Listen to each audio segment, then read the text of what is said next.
Visi žino, tam, kad numesti svorio, reikia tiesiog mažiau valgyti ir daugiau judėti.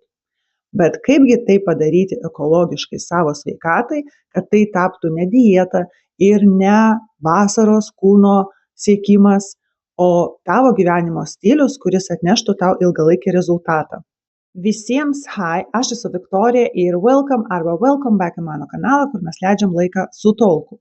Kas nežino, aš esu kvalifikuota fitneso trenerė ir nors šiuo metu nesu savo geriausios formos, I know what I'm talking about.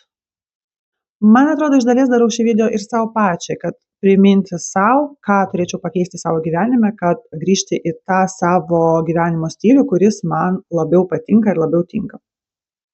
Visada pabrėžiu, kad aš esu prieš dietas, praktiškai prieš visas dietas, nebent jos yra skirtos tau asmeniškai, tavo daktaro dėl kažkokios sveikatos priežasties. Visais kitais atvejais nesvarbu, ar tai yra kažkokia intervalinė mityba, ar tai yra kalorijų skaičiavimas, ar tai yra kažkokios produktų grupės atsisakymas.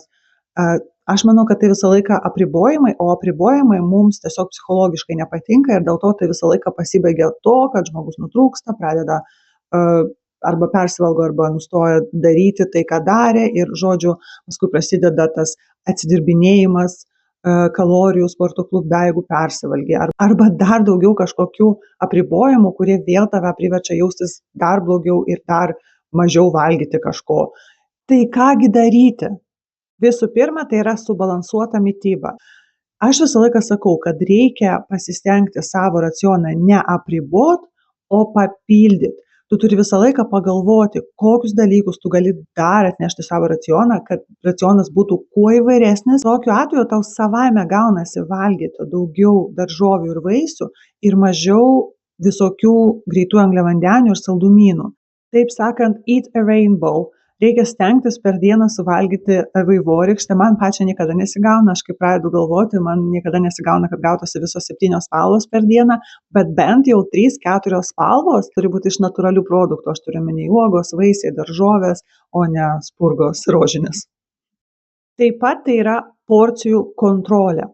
Ir porcijų kontrolė, mano mėgstamiausias, yra lėkštės metodas, kai tu įsivaizduoji lėkštę ir tu žinai, kad pusė jos turi būti daržovės, o likusi pusė dalinama dar 2 pusės ir viena pusė tai yra angliavandeniai, kita pusė tai yra baltymai. Ir tai yra labai paprastas būdas, kaip tiesiog paimti ir padaryti savo porciją pakankamai didelę, kad tave pasotinti ir tuo pačiu nepersivalgyti. Tai yra puikus būdas pasisotinti maistu ir be kalorijų skaičiavimų tiesiog suprasti, kad tu nepersivalgai, nes jeigu tu suvalgai tokį pilną lėkštę, ten yra mėsos, daržovių ir kažkoks garnyras, ir tai nebūtinai. Yra toks mitas irgi, kad tai ką dabar valgyti salotų lapą ir žuvies gabalą. Ne, nebūtinai. Tai gali būti bet kokie angliavandeniai. Kaip aš sakiau, aš esu prieš dietas ir jeigu tau patinka ryžiai arba bulvės, tai gali būti tavo mėgstamiausi garnyrai ir nėra nieko blogo bulvėse. Aš tiesiog manau, kad vizualiai tai labai padeda, jeigu tu visą tai matai vieno lėkštėje, tu iš karto matai, kiek daug tu iš tikrųjų suvalgai. Kol aš kalbu, jūs galite tos paveiksliukus stabdyti, žiūrėti, nes aš čia kažką priseksiu. Tai bet aš turiu omeny, kad tai yra labai geras būdas sukontroliuoti savo porcijas, taip pat kaip ir 80-20% sistema. Tai yra, kai 80% laiko tu valgai subalansuotai ir sveikai, bet kartais leidi savo, žodžiu, pavalgyti, ką nori. Bet vėlgi, čia neturi būti kažkoks griežtas apribojimas, kad tai yra visada vienodai, nes yra tokių dienų, kai tau, pavyzdžiui, nesinori nieko saldžiai, tu tiesiog valgai sveikai ir net netraukia. Kai tavo šeimoje yra gimtadienių mėnuo, kai per visą mėnesį atrodo, kad labai daug šeimos narių turi gimtadienius ir tu vaikštai ir pas visus valgai tortus, tai nereiškia, kad dabar tau reikia bėgti ir atidirbinėti, ar paskui mėnesį nevalgyti nieko saldžiai. Ne, tiesiog pasitaiko tokių dienų, kai pavyzdžiui, tu suvalgai 20% kažko, ko nesitikėjai, bet tiesiog tai reiškia, kad kitą dieną tu grįžti prie savo normalaus gyvenimo. Tu tiesiog sportuoji kaip prieš tai, tu valgai kaip prieš tai ir negalvoji apie tai, kad dabar turiu kažkaip atidirbti ar atsikratyti to persivalgymo, kur persivalgiau. Ne, tiesiog suprasti, kad grįžti prie savo normalaus balanso ir tiek. Trečias svarbus dalykas tai yra būkite aktyvūs. Būtent būkite aktyvūs, aš specialiai nesakau sportuokite, nes sportas tai yra nebūtinas dalykas visiems, kažkoks vienodas sportas. Šiaip pagal Pasaulio sveikatos organizaciją Jie rekomenduoja sveikiems žmonėms turėti apie 150 minučių kažkokios aerobinės veiklos per savaitę. 150 minučių tai yra po 30 minučių 5 kart per savaitę, tai vadinasi, tai gali būti bet kokia veikla, kuri jums patinka. Ir tai yra labai svarbu iš tikrųjų išsirinkti tai, kas tau patinka, kas tau nebus didžiulė apkrova tai daryti. Jeigu tau patinka, pavyzdžiui, lankyti šokius, lankyk šokius. Jeigu tau patinka, ten, nežinau, pabėgioti, pabėgiok, bet tu įsitikink, kad tu tai iš tikrųjų darai reguliariai. Ir šiaip gyvenimo būdas turėtų būti aktyvus. Mes neturėtumėm, jeigu, tarkim, tu dirbi ofise, paskui su mašina važiuoji namo, ir tu, pavyzdžiui, nuėjai pasportuoti kas antrą dieną, tarkim, ane.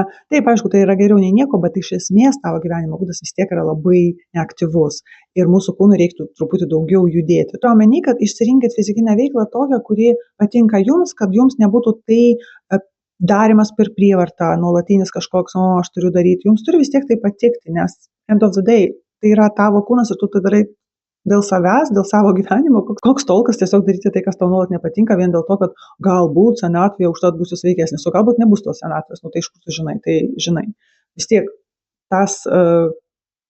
tiek ta tavo fizikinė veikla turėtų būti tau patinkanti.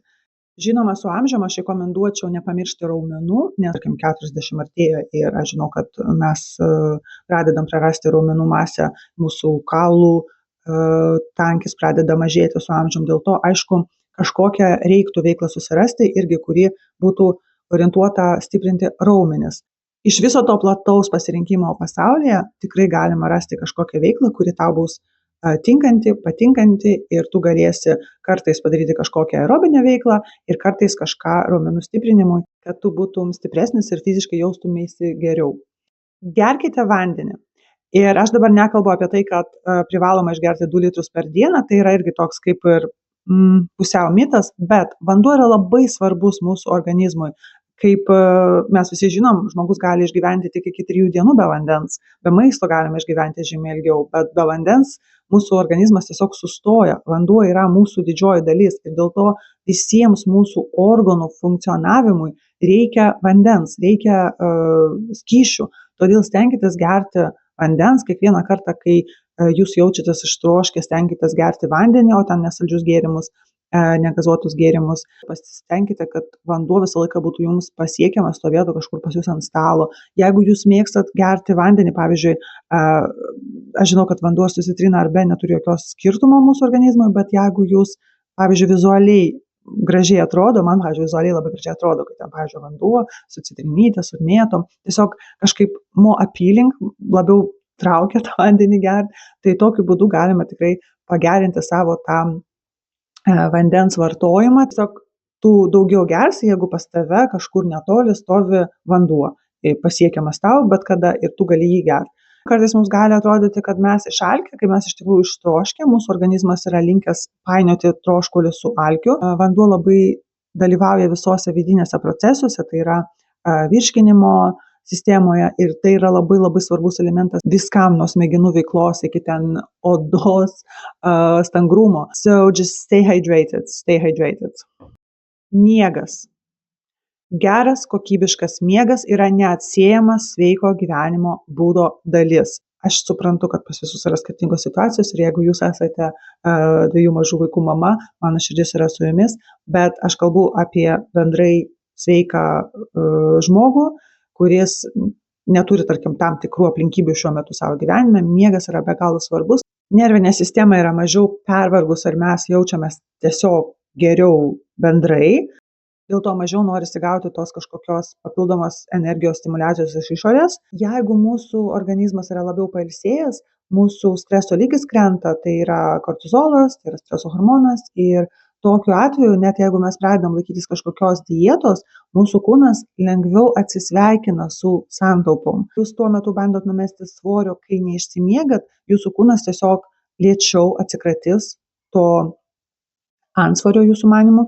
Jeigu laikytis visko, ką šiandien pasakiau, 80% laiko, aš tiesiog garantuoju, kad jūs pamatysit pasikeitimus į gerąją pusę dėl savo savijautos, kūno ir sveikatos. Ir šiaip patarimas yra iš manęs toks nesiorientuoti į svorį. Iš viso aš patarčiau nesisverti dažnai.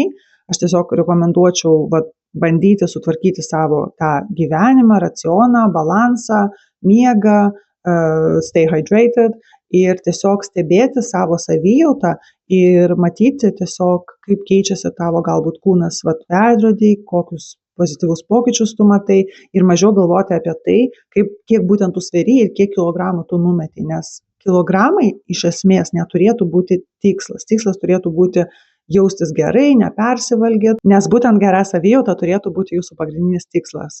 Ačiū visiems, kas pažiūrėjo šį video iki galo. Nepamirškit spausti patinka, tai yra nemokama, jums nesunku, man malonu, tai be galo padeda tokiam mažam kanalui kaip mano. Taip pat galite pažiūrėti šituos video. Visiems bye!